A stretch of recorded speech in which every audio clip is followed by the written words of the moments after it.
The community that is Greenwood has thriving businesses, professional offices, doctors, lawyers, dentists.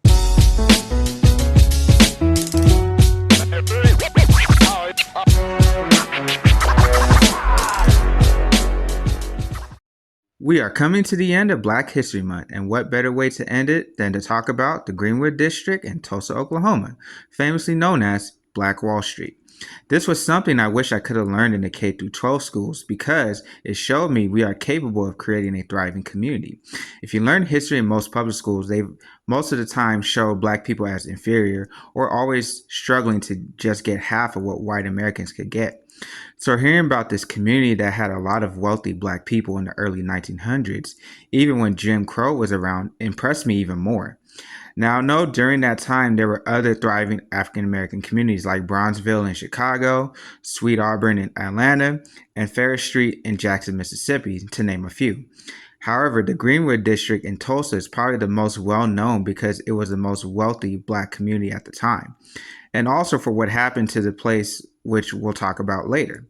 It's really sad that this community is almost forgotten about in history because it's not really taught in schools. So today I'll be talking about the history of the Greenwood District in Tulsa, Oklahoma, while also discussing the tragedy that surrounds that history. Without any further ado, let's get into it. If you guys are enjoying the video, please like the video, subscribe to the channel, and share to all your friends. The creation of the community known as Black Wall Street came from a man named O.W. Gurley, who was a wealthy African American man from Arkansas. In 1906, he moved to Tulsa and purchased 40 acres of land. He always made sure that if the land was sold, it'd be to other African Americans only. Gurley provided an opportunity for those migrating from the harsh oppressions of Mississippi. He established his first business there, which was a rooming house. Basically, he rented out his rooms. He would subdivide his plot into residential and commercial lots, where he eventually opened up a grocery store. As the community grew around him, Gurley prospered. Between 1910 and 1920, the Black population in that area he had purchased grew from 2,000 to nearly 9,000 in a city with a total population of 72,000. Gurley also purchased buildings and provided loans to help other Black people start their own business.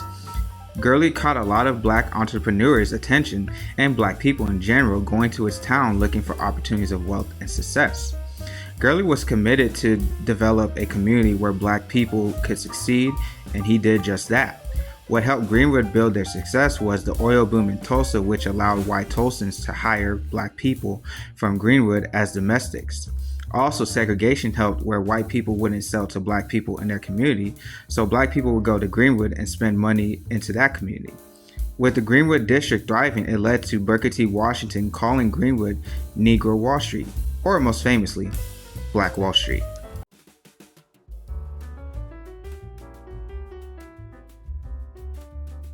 What made the Greenwood District Black Wall Street was not only the businesses they created, but the people that also inhabit the place. One example was J.B. Stratford, who was a son of a former enslaved man. He was a lawyer in Kentucky who owned pool halls, shoeshine parlors, and boarding houses before moving to Tulsa. Stratford would invest in real estate properties and built the Stratford Hotel in Greenwood, a luxury establishment that was the largest Black-owned hotel in the country with 54 guest suites, a pool hall, saloon, and dining hall.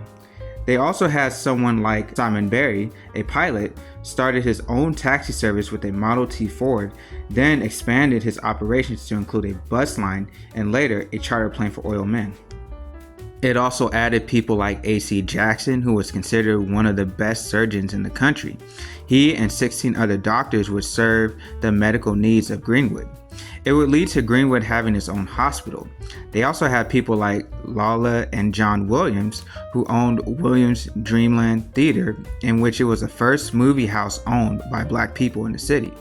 It offered both silent films and live shows, and was also a community gathering spot.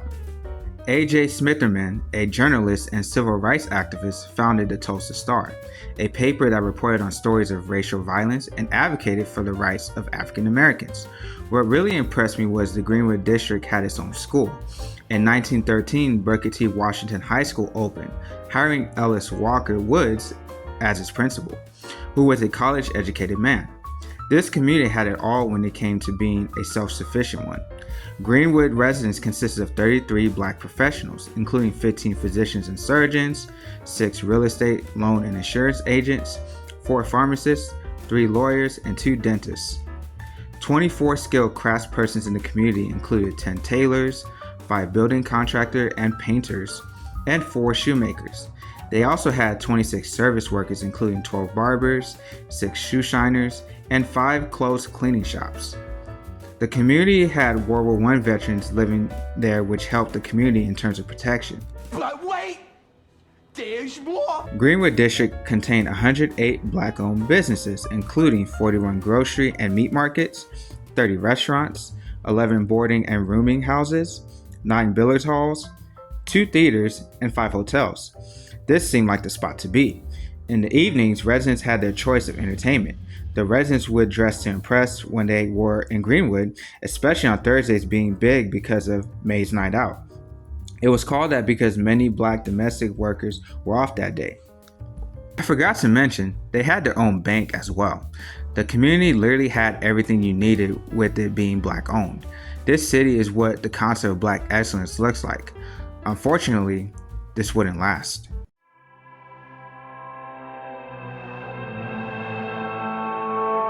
Something I haven't touched on yet is white people weren't too happy with the success of Greenwood. Back then, society, and even today, has this idea that black people are inferior. However, with Greenwood succeeding and other white towns weren't doing as well, they became envious and were just waiting for the opportunity to devalue the land and assert their dominance once again on the black race. Caused some envy and anger among white people who commented, how dare those Negroes have a grand piano in their house and I don't have a piano in my house. Well, they got just that. On May 30th, 1921, Dick Rowland entered the elevator of the Drexel building to go to the only bathroom available for African Americans. Sarah Page, a white woman, was working the elevator that day. Now, it's unclear what happened next, but was the driving force in the destruction of Greenwood. A local shop owner heard Sarah Page scream and Rowland run out the Drexel building. This would lead to many white Americans believing Dick Rowland sexually assaulting Sarah Page. So the police would go searching for Mr. Rowland and arrested him the next day with the intent to lynch him. If you guys didn't know, if a black man was caught messing with a white woman back in the day, you were basically a dead man. Residents of Greenwood knew they had to protect Rowland. However, there was some dissent on how. Gurley and some of the wealthier men argued they should not get involved with the white mobs and should wait until Rowland was released. However, many disagreed because Rowland would have been lynched for something that he was accused of that was a little suspect, to say the least. Many World War I veterans took arms and rallied to head to the jail to protect Rowland from being lynched. Over 50 men made their way to the courthouse with mass amounts of enraged whites. Then the white mob came with their guns, and this is where the 1921 massacre of Black Wall Street began. The Greenwood men that came to Rowland were greatly outnumbered, and the white mob began to descend on Greenwood. The white mob destroyed Greenwood.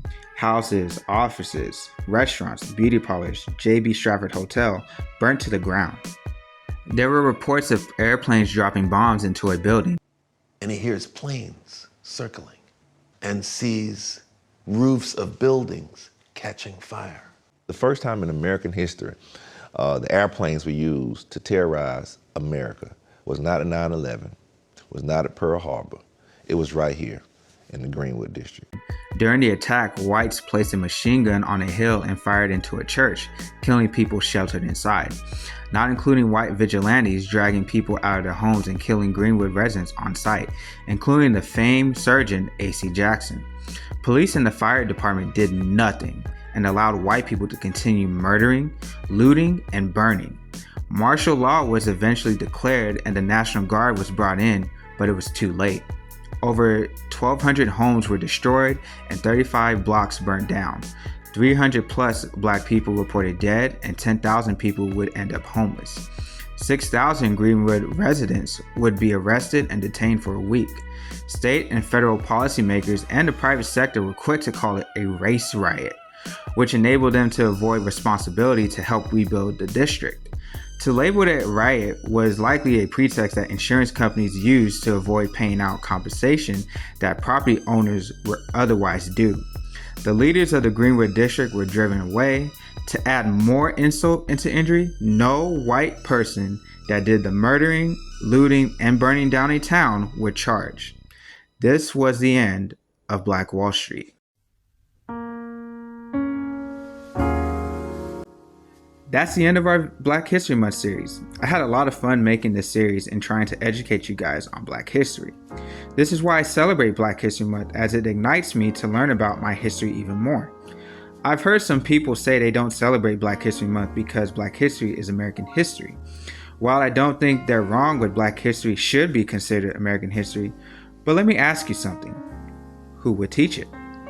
If you notice, 80% of public school teachers are white and only 6.1% are black. This is why we celebrate Black History Month, so our history doesn't get men in black and erased over time. Everything I mentioned in this series, I had to search myself. I wasn't taught it.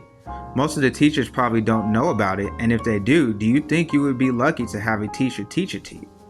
I agree Black history should be just a part of history, but if a month is what it takes to get people to want to know Black history and make it a part of their lives, I don't see anything wrong with that.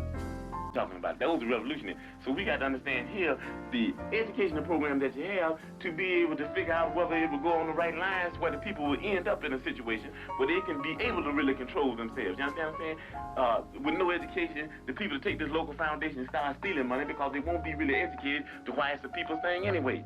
You understand what I'm saying? With no education, you have neo-colonialism instead of colonialism, like you got in Africa 9, like you got in Haiti. So what we're talking about is there has to be educational program. That's very important. Why? Because if they don't have an education, then they're nowhere. You dig what I'm saying? They're nowhere because they don't even know why they're doing what they're doing.